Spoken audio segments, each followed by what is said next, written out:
November 15th, 2017 is a day like any other in the small town of Wilbur, Nebraska. However, the unfathomable is about to happen. 24-year-old Sydney Loofe is about to vanish. People don't want to believe that it actually could happen in their town.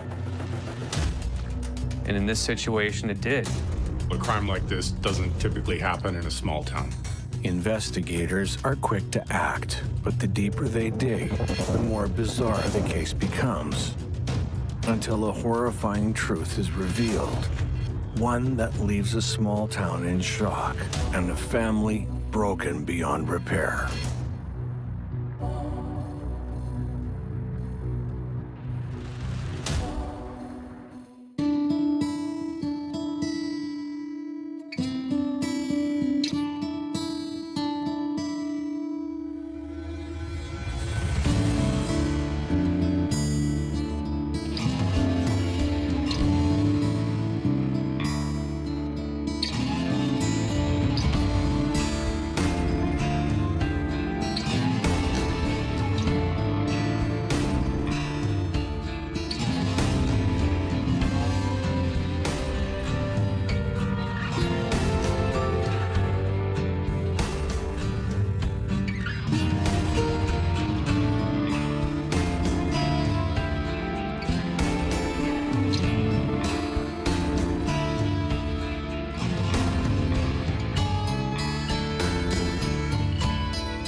Wilbur, Nebraska, quintessential small town USA. With a population of about 1850, its claim to fame is being the official Czech capital of the United States, as per a decree signed in the 1980s by then-President Ronald Reagan. A lot of people don't really know much about Wilbur other than the fact that we come here for Czech days. The town still lives up to its heritage by hosting an annual Czech festival every August, celebrating its European roots. A mere 45 minutes from Wilbur, north on Highway 77, is the state's capital, Lincoln.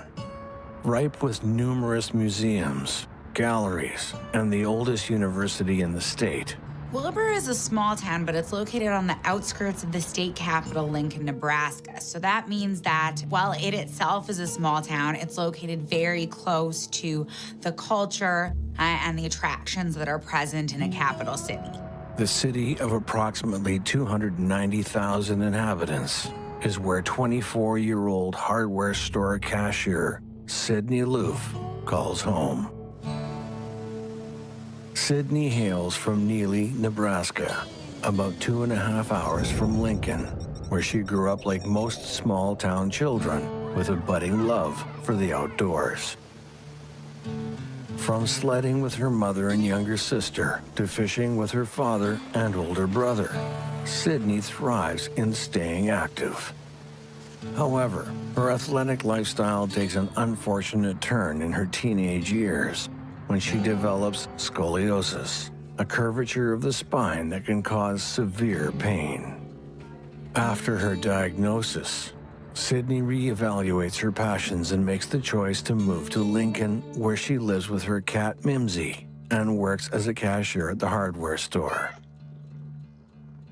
A dedicated employee, she's instantly loved by coworkers and customers alike, and excels at her job.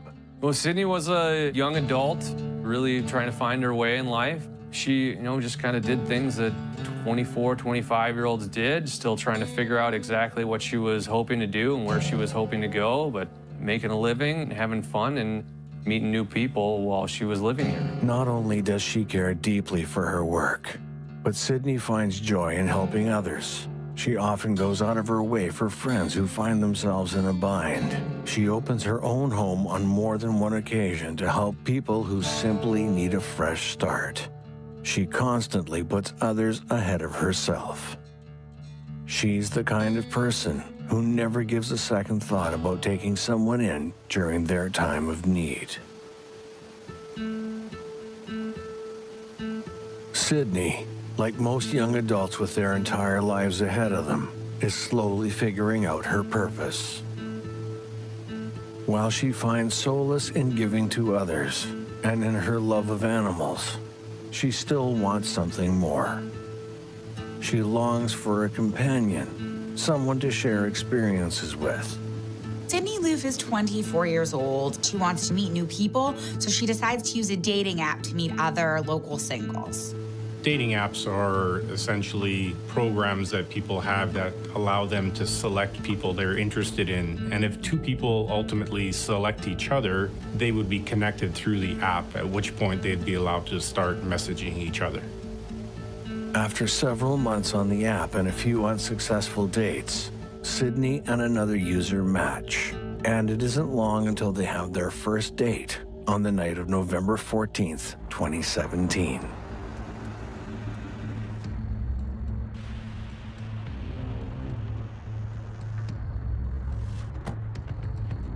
Dating applications is a relatively new phenomenon, and people need to understand that there are inherent risks in using these methods.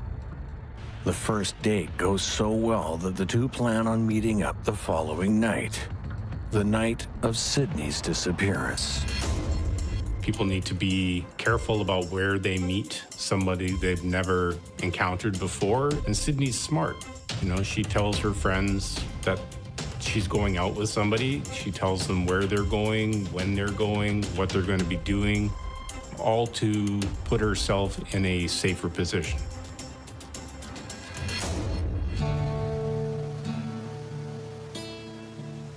November 15th, 2017 starts out like any other day for Sydney Loofe. She works a shift at the hardware store during the day, then heads home to get ready for her second date with her dating app match. At 6:54 p.m., Sydney's phone buzzes. Her date has arrived to pick her up. Sydney grabs her purse and gives herself a nervous final glance. This is what she's been looking forward to. Excited, she heads outside.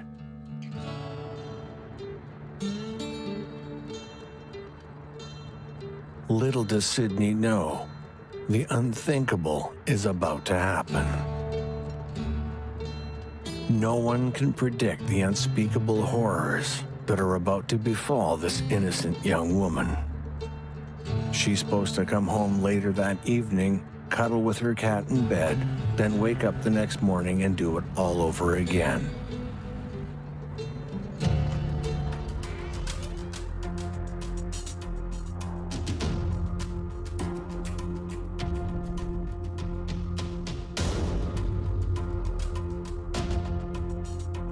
Instead, her life and the lives of others who love her are forever changed when Sydney Loofe disappears.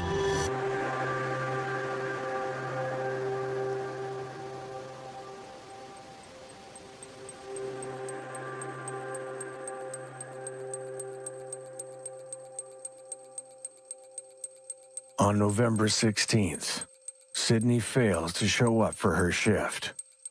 Something that's extremely out of character.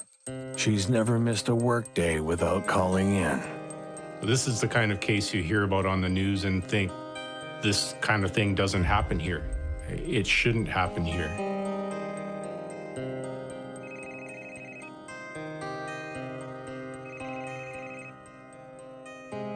Friends and family begin contacting one another, all with worry in their hearts, but trying to tell themselves that Sydney may have misplaced her phone or slept in. But with no one able to reach Sydney, her parents make the drive from Neely to Lincoln 2 days after last contact. They rush to her apartment fearing for the worst, but hoping for the best.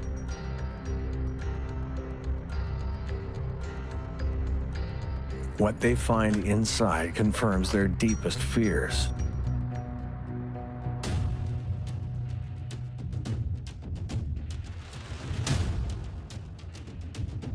They opened up the door to get in her apartment, noticed her vehicle was still there, and noticed that the cat didn't have any food or water. Now, Sydney loves this cat, and so they immediately know that something's wrong because she would never leave it alone without any sustenance. She talked to her parents pretty often. They were pretty close. They hadn't heard from her. They called police almost immediately after that. The immediate time after somebody is reported missing, it's very important. The police need to act quickly. Those first few hours are precious in terms of the investigation.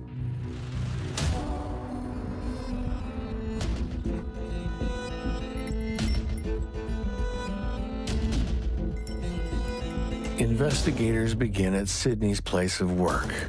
Could a clue into her whereabouts lie somewhere within its walls? After speaking with employees and customers, they hone in on one very important piece of evidence: CCTV footage.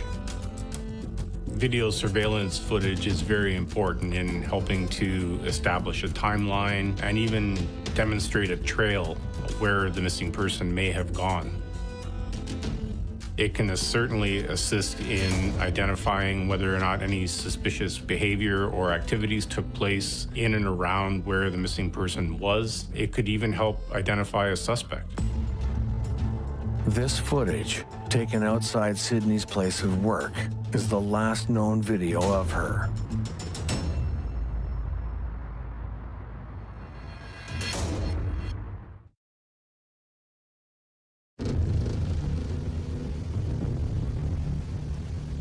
Sydney Loofe grew up in small-town Nebraska and eventually moved to the state capital, Lincoln.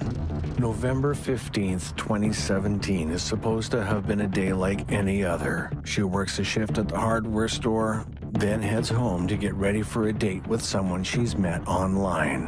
When she doesn't show up for her shift the next day and can't be reached by friends or family, her parents rush to her apartment. Sydney's nowhere to be found. Investigators begin at Sydney's place of work in Lincoln. They hone in on one very important piece of evidence: CCTV footage. This footage is the last known video of her. Sydney's friends are already on the case. They have several saved photos from Sydney's social media, including one from the night of her disappearance, and another from November 14th, which shows Sydney with her date, a 23-year-old woman named Audrey. The same woman she went out with again on November 15th, the night Sydney posted a photo of herself ready for the date.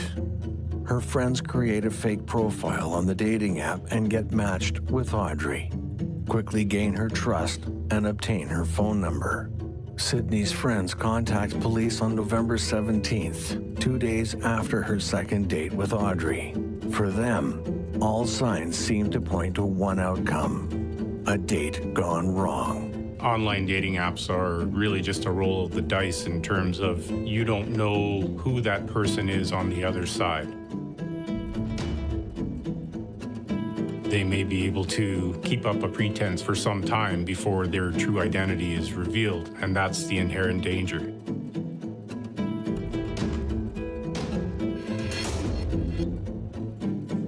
After several attempts, police finally get a hold of Audrey. She confirms that she and Sydney went on 2 dates, the first on November 14th and the second on November 15th, but that she hasn't heard from Sydney since. During a second phone call with police the next day, on November 18th, Audrey claims that on the night of the 15th, she picked Sydney up from her apartment and that they drove around Lincoln and smoked marijuana. Then she dropped Sydney off at a friend's house. She claims they made plans to see each other again the following day, but hasn't heard from her since. Investigators look into Audrey's version of events, and while they don't remove her entirely as a suspect, they do begin to look into other scenarios of what could have happened to Sydney. Is it possible that Audrey is telling the truth? If so, What transpires after Sydney is dropped off at her friend's house? Could it be that the investigators have been looking in the wrong direction?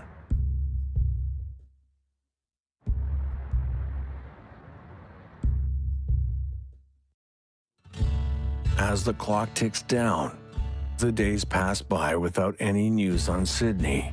The closest to her begin to fear the worst. The first 48 hours are often referred to as the most critical time in a missing persons case. Evidence only lasts so long in many instances, and often it can be degraded the longer it sits and nobody detects it.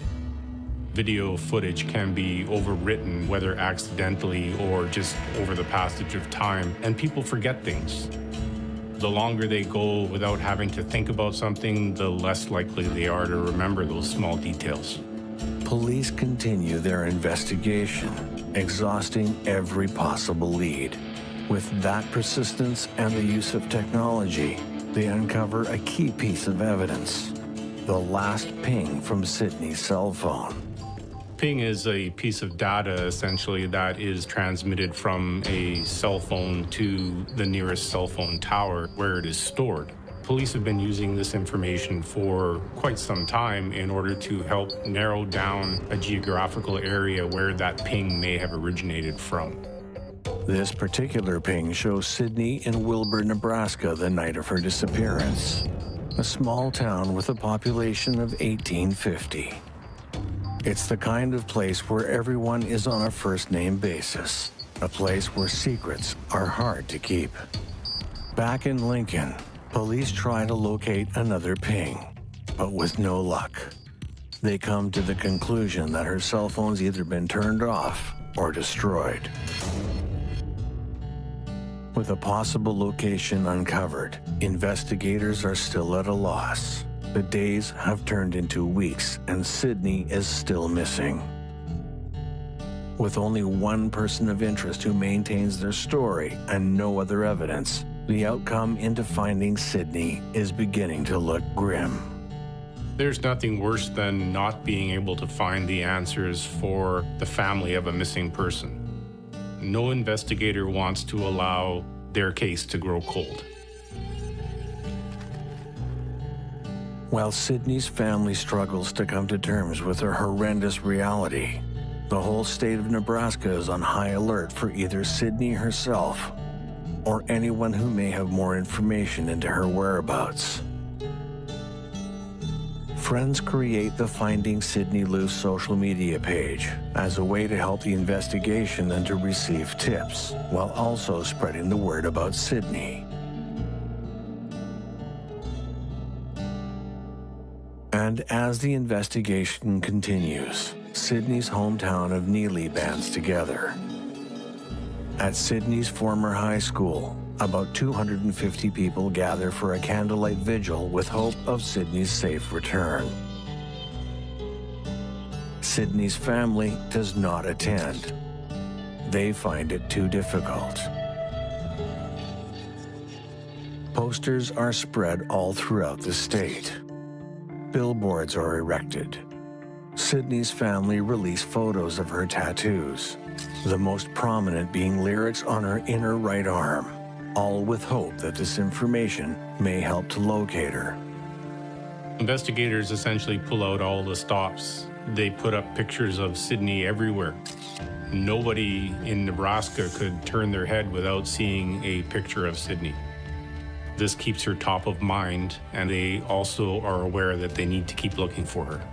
As other families enjoy each other's company during the holiday season, Sydney's family and friends can only wonder where she could be. Police are tight-lipped with any new leads or evidence that may have been uncovered, which leads the Loofe family to draw their own conclusions. The Loofe family believes Sydney has been abducted. If this theory proves to be true, who could have taken Sydney? And what could their intentions be?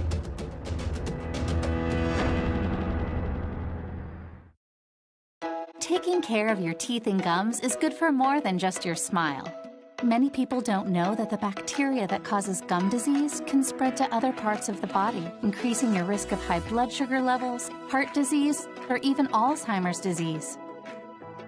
Help lower your risk and keep your smile healthy with proper brushing, flossing, and regular dental visits. A healthy smile means a healthier you. We can help you get there. Summit Dental Health. Schedule online at summitdentalhealth.net. In my first pregnancy, I gained 65 pounds. During my second one, I had high blood pressure, gestational diabetes. I was terrified. So after my second daughter was born, my doctor said that I should look into GLP-1 medications, but it was going to be $800 a month. That was just not an option. Mochi is perfect for a family on a budget, and since starting the medication, I've cut my blood pressure medicine in half. I am so excited for what the next 6 months will bring for me. Check out joinmochi.com.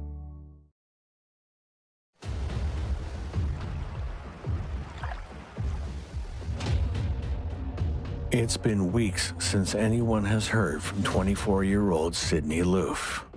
The last thing anyone hears from her is that she's about to get picked up from her apartment in Lincoln, Nebraska for a second date with Audrey, someone she met on a popular dating app. Audrey claims that after their date on November 15th, she drops Sydney off at a friend's house. Her parents go to her apartment. There, they find a cat without food and water, and that's when they know something horrible has happened.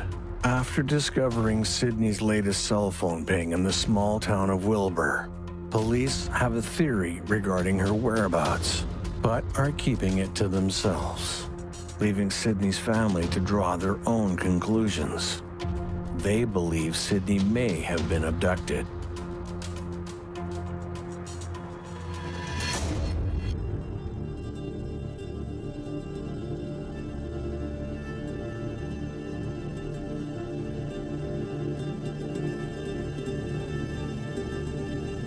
Kidnapping in the United States is pretty rare, but it does happen. Human trafficking these days is generally the reason kidnappings occur, whether it's to lock somebody into the sex trade, for example, or forced labor market. With no concrete evidence and no sightings, the family can only hope that Sydney is okay. But police have a suspect. One who's been in front of everyone's noses all along.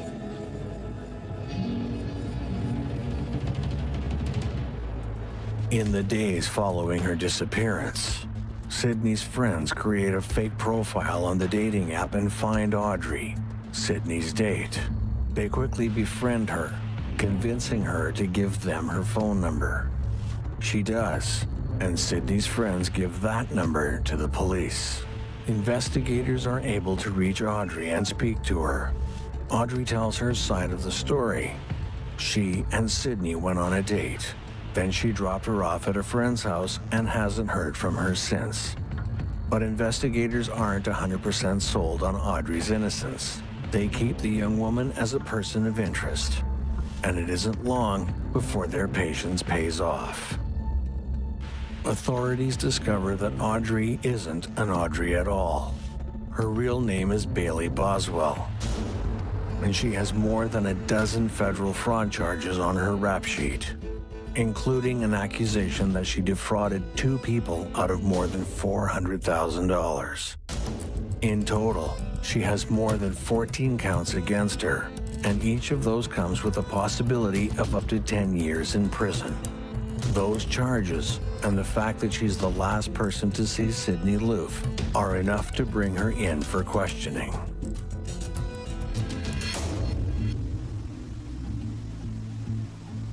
But the most damning bit of information authorities uncover is where Bailey lives. In a basement apartment 45 minutes south of Lincoln, in the small town of Wilbur, Nebraska. The same small town where Sydney's cell phone last pinged. For the first night, they went out and smoked some weed, kind of got to know each other, and I believe that was that. The second night is when they ended up actually going back to the apartment in Wilbur, which is where everything happened after that.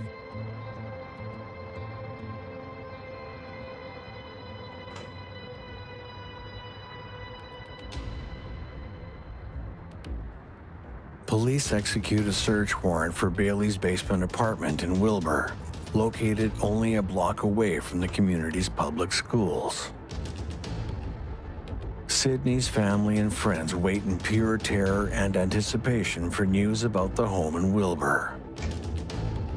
But they're heartbroken to hear that Sydney isn't there, and neither is Bailey. Police also take notice that the apartment has been thoroughly cleaned. The smell of bleach overpowers the small space.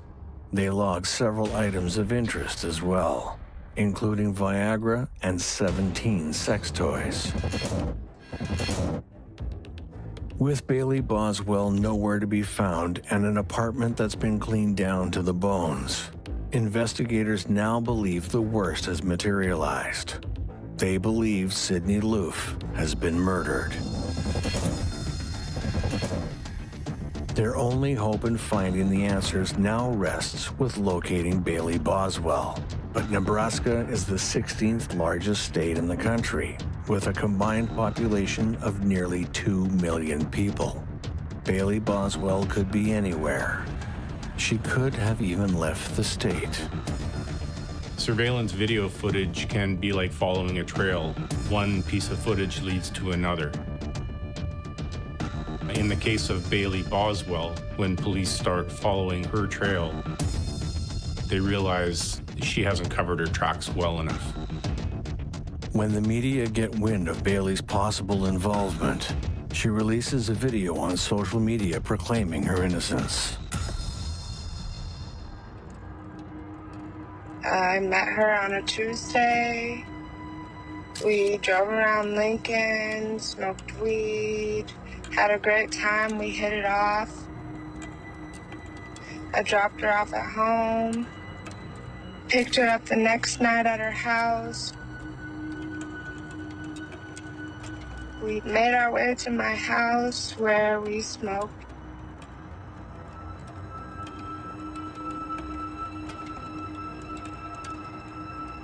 I went to take her home, and she asked me to drop her off at a friend's house, so I did so.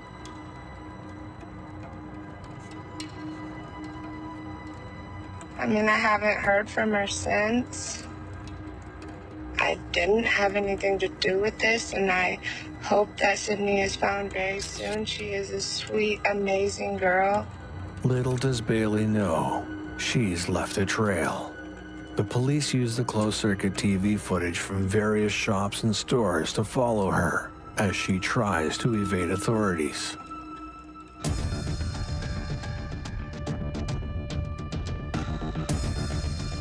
On November 30th, 2017, 15 days after Sydney's disappearance, Bailey is apprehended in Branson, Missouri, nearly 6 hours south of Wilbur.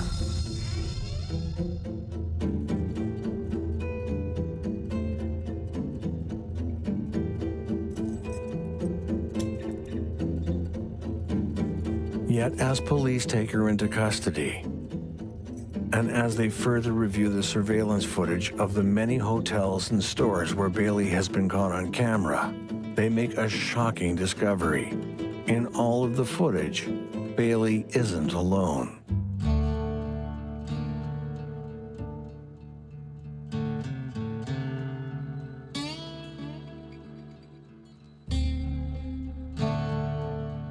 But it isn't Sydney by her side. It's an older man, 51-year-old Aubrey Trail.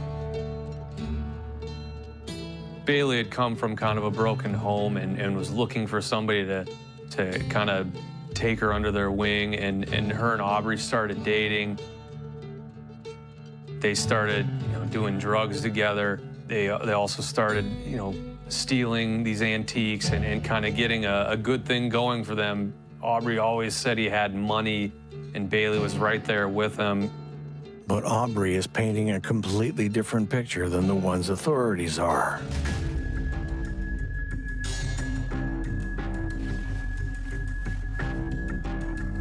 We've spent the last few days watching ourselves being slammed and crucified in the newspapers, and we thought it was time we had our say. The police department apparently wants everyone to believe that we're hiding, that we haven't talked to them, that we're avoiding them.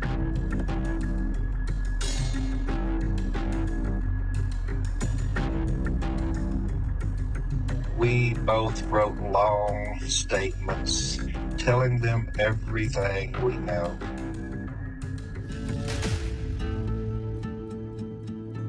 We repeatedly called the Lincoln Police Department. We were told to quit blowing up their phone, even though we told them, hey, do you understand that we're the people you're looking for? They're telling you that they have all these leads, that Sydney was last seen in Wilbur. What they're not telling you is that we are the two people who gave them all these leads. Police find and arrest Aubrey Trail.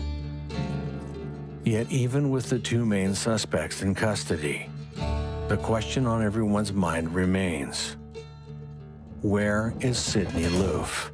And how is Aubrey Trail involved in all of this?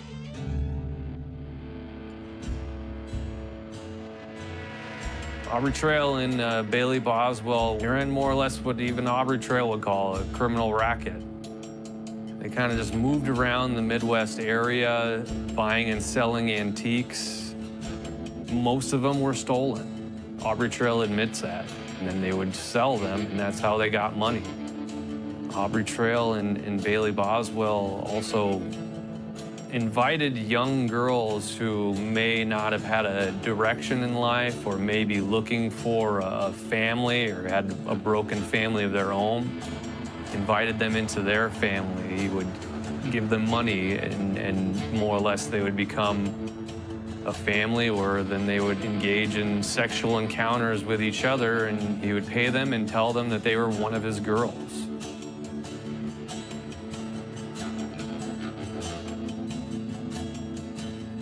And they bounced around the Midwest a lot, mostly keeping their home base for the time period in Wilbur, but they had lived around in other places throughout the Midwest. Authorities may have suspects, but they still don't know what happened to Sydney or where she is. But that all changes on December 4th, 2017, when Sydney Loofe's remains are found scattered about an hour west of Wilbur, near the rural town of Edgar, Nebraska. Along the empty country roads, investigators discover her dismembered body. Her assailants cut her body into 14 pieces and placed them into garbage bags. They found multiple trash bags with body parts in all kinds of different areas, just cut up in various ways throughout all these trash bags. Of the 14 bags, only 13 are recovered. The forensic pathologist examines the female remains and is able to identify them as Sydney. Identification is based on the lyrical tattoo that was located on her right arm. They also determined that Sydney's cause of death was from asphyxiation, as there were signs of petechial hemorrhaging. From this, it is concluded that somebody strangled Sydney to death before dismembering her body. But you would think by dismembering an entire person's body inside of a small apartment, there would be some sort of evidence, whether it be blood spatter, hair, any sort of DNA that was left there. But there was nothing that investigators found. Only a true psychopath has the ability to do what was done to Sydney. A psychopath is typically somebody who is incapable of showing remorse for their actions. They may or may not have had interactions with the police in the past, and they're masters of manipulation.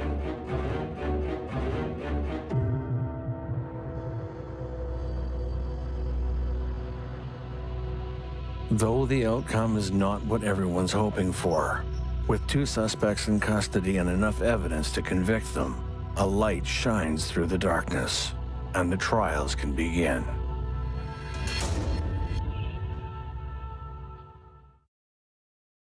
Taking care of your teeth and gums is good for more than just your smile. Many people don't know that the bacteria that causes gum disease can spread to other parts of the body, increasing your risk of high blood sugar levels, heart disease, or even Alzheimer's disease. Help lower your risk and keep your smile healthy with proper brushing, flossing, and regular dental visits. A healthy smile means a healthier you. We can help you get there. Summit Dental Health. Schedule online at summitdentalhealth.net. Parents, you won't believe what a family vacation can be. Did you know once upon a farm, refrigerated pouches are farm-fed and packed with nutrients? I did. They use pineapples, bananas... Oh, don't forget dragon fruit. And spinach! You're really good at that. There's no added sugar, GMOs, or preservatives. Once kids try Once Upon a Farm, they won't stop talking about all the goodness we put inside. Avocados, flaxseed, carrots, espelita!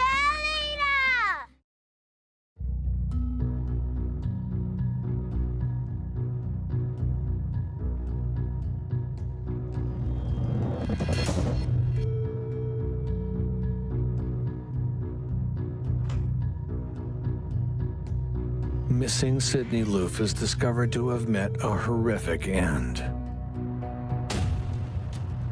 Police have her last known contacts, Bailey Boswell and Aubrey Trail, in custody and have brought them to trial.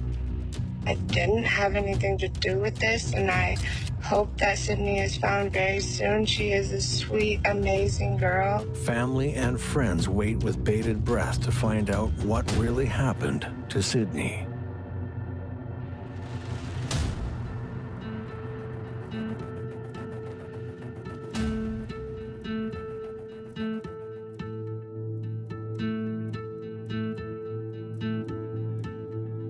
Court gets underway for Aubrey Trail in 2018, who briefly maintains his innocence before making the first of many startling confessions. In February of that year, he admits to causing Sydney's death, but claims it's an accident. The court has to consider all the evidence that's presented to the court. So if Aubrey says that it's an accident, that's definitely something that the court has to weigh whether or not they think that that's what likely occurred. If it is determined by the court that it was an accident, it could certainly lead to a lesser charge, manslaughter, criminal negligence, or something that has to do with tampering with a body after death.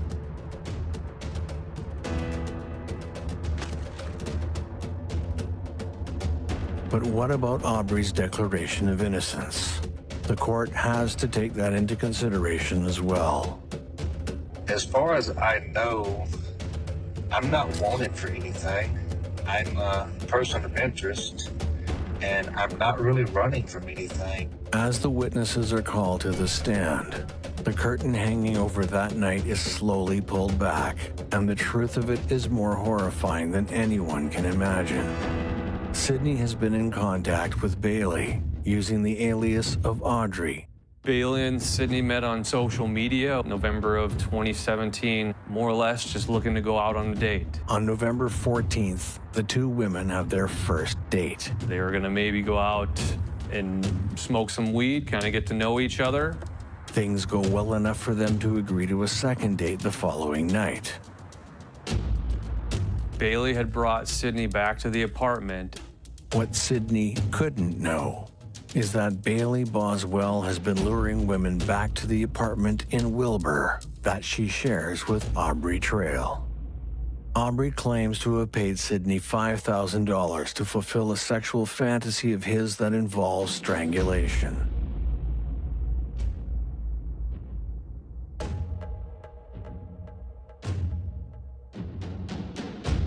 He says she's a willing participant and that she's even excited to partake.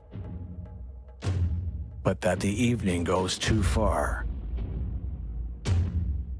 and he ends up accidentally strangling her.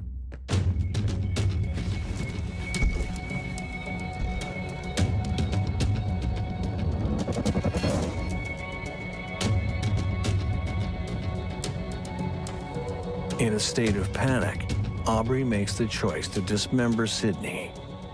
Somehow he dismembers the body, drains all the blood, and it's all cleaned up, so there's no evidence of her blood even being in the apartment. Aubrey divides her remains into 14 garbage bags, then drives around the Nebraskan countryside. They start driving west of Wilbur, and first off, they're throwing out some of her belongings out the window, her cell phone, which is later recovered along a highway west of Wilbur. Then they go even farther west of Wilbur and dispose of her body just in some brush off the side of the highways. For the longest time, Aubrey, one of his many stories, said that he never planned to kill Sydney, that she had a medical seizure while they were engaging in sexual acts. He just happened to feel like the best way to get her out of the apartment after she died was to cut her up because he couldn't carry her over his shoulder out the apartment and somebody would see her. So he said that this was a spur-of-the-moment thing. However, it becomes clear rather quickly that Sydney's murder is not a spur-of-the-moment thing. It's premeditated, and prosecutors have the evidence to back up their claims. In Nebraska, first-degree murder can either be designated as a Class 1 or a Class 1A felony, and that depends on the aggravating or mitigating circumstances of the offense. Closed-circuit TV footage shows Bailey Boswell and Aubrey Trail out and about the morning of November 15th. They showed him going to buy drop cloths, going to buy hacksaws, going to buy tin snips, and even meat grinders at places hours or days before Sydney was murdered. They also had video of Bailey buying more drop cloths and things that were actually being used to kill or to cover up the murder. That really showed that this was premeditated.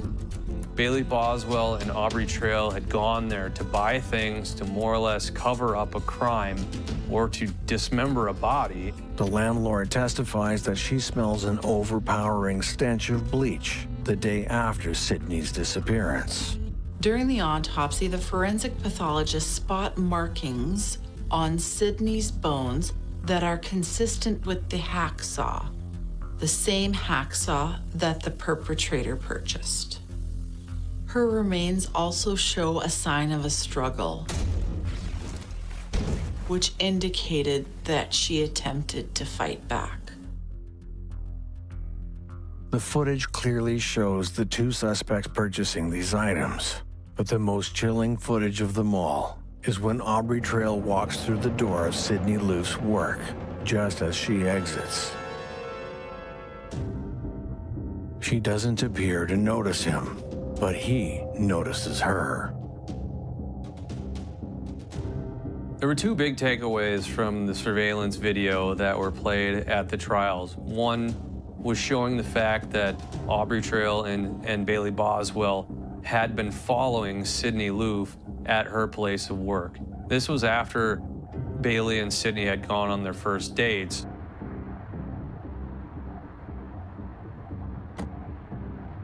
Aubrey was aware of her. We do not think that Sydney was aware of who Aubrey was. So as he's walking in, she can be seen kind of walking out, and he's turning around, more or less stalking her, kind of checking her out, just to get a good glimpse of her to figure out if she might be good for their family, so to speak. So in this case, they're also charged with conspiracy to commit murder as well as improper disposal of human remains. So those certainly are aggravating circumstances, and if it's designated as a Class 1 felony, that could potentially lead to the death penalty, whereas a Class 1A penalty would be more likely to result in a sentence of life imprisonment.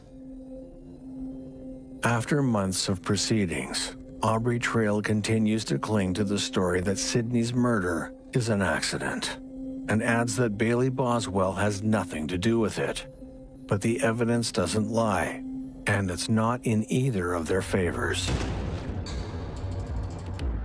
So, in a last-ditch attempt to shift the blame to himself, Aubrey sneaks a razor blade into the courtroom, declares Bailey's innocence once more. Bailey is innocent and I curse you all.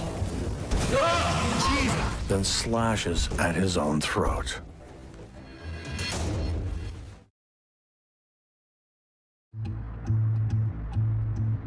Bailey Boswell and Aubrey Trail are convicted of the murder of Sidney Loofe. And after slashing his throat in court while trying to clear Bailey's name, the trial continues on without Aubrey. And as for the claim that Bailey has nothing to do with Sidney's murder, I gave her my number. I haven't heard from her since. What actually happened in that apartment, we don't really know. But to say that Bailey Boswell had no part in it, I think is completely false. I really don't even know what else to say. I didn't have anything to do with this, and I hope that Sydney is found very soon. She is a sweet, amazing girl. She had as much of a part in disposing of the body as Aubrey Trail did. She can't sit there and say that she was just an innocent party when she allowed this to happen. She didn't cover her ears and eyes for days and days. Starting with luring Sidney to dismembering the body, disposing the body, and then ultimately being on the run for days after that.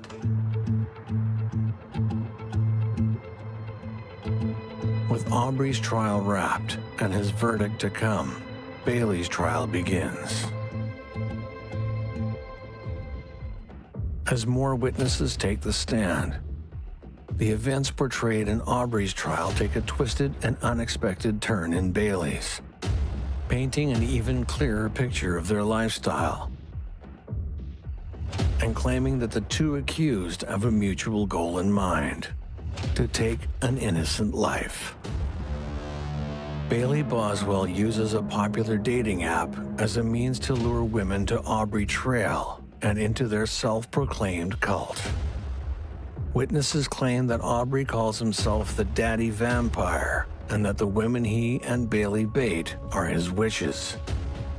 Bailey talked to a lot of the girls in their so-called family about killing and did talk to them about how she was almost excited about killing.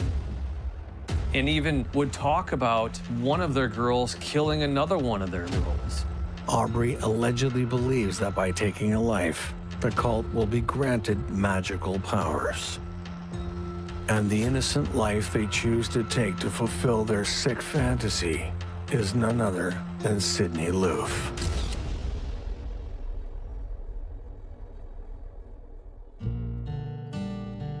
I think Aubrey and Bailey did love that lifestyle and were never wanting to give that up. They loved the free life sexually, to experiment with others and to have all kinds of sexual encounters. Ultimately, that's why Aubrey said he killed Sidney Loofe.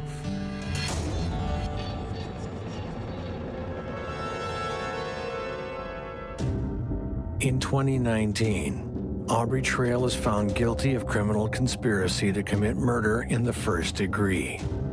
2 years later, on June 9th, 2021, a 3-judge panel sentences Aubrey Trail to death for the killing of Sidney Loofe. Murder in the first degree, a Class 1 felony. The defendant is sentenced to death, making him inmate number 12 on death row in Nebraska. On October 14th, 2020, it takes the jury only 3.5 hours to reach Bailey Boswell's verdict: guilty of first-degree murder, guilty of conspiracy to commit murder, and guilty of improper disposal of human remains.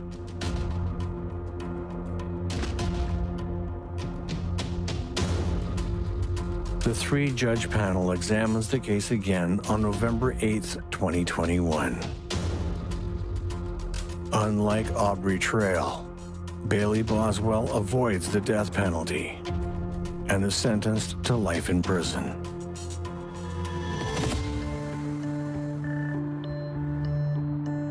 "24-year-old Sydney Loofe had her whole life in front of her. She cared for others more than she cared for herself.